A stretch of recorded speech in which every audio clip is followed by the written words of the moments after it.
I would define a systemic barrier. It's a barrier that is consistently there, that focuses on one section of the population. In this case, we're talking about women. And there's lots of systemic barriers that people have preconceived notions that women can or cannot do, that they are or are not available. These barriers are put up all around them that are very hard to get through and over. But all can be fixed. And what support resources and moments helped you in navigating systemic barriers? Personally, what has helped me is having a mentor, an informal mentor. I've been part of formal mentoring programs as well, but having an informal mentor to be able to talk with, hash things out, has been incredibly important. The other piece is, I don't think you can discount this, is it's your gut feeling. You know that something is just not quite right. It doesn't align with your. You feel that right in your gut that this is not right. Why would people be treated like this?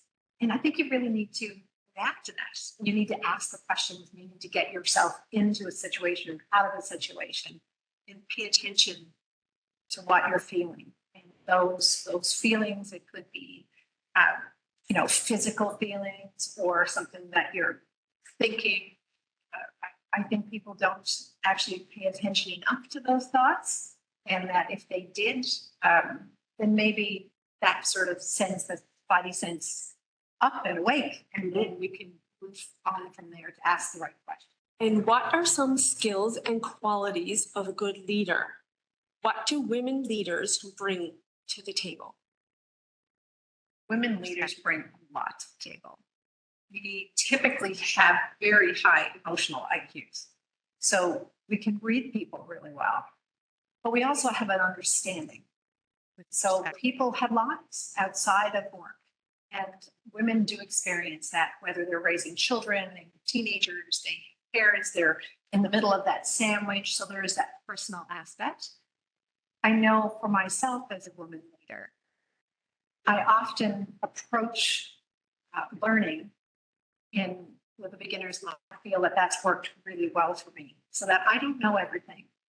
I hire very smart people around me, and so that collectively together as a team, then we can sort of create the magic that needs to be done. But it's about respect, it's trust.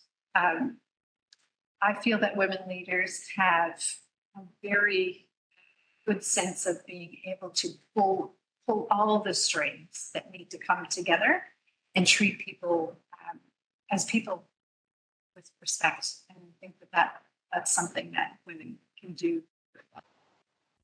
A lot of companies, they make up fancy programs and policies, but they never engage who these fancy programs and policies are. And so if you ask them, you actually find out what the real attention issues are, or the potential of where these women want to go.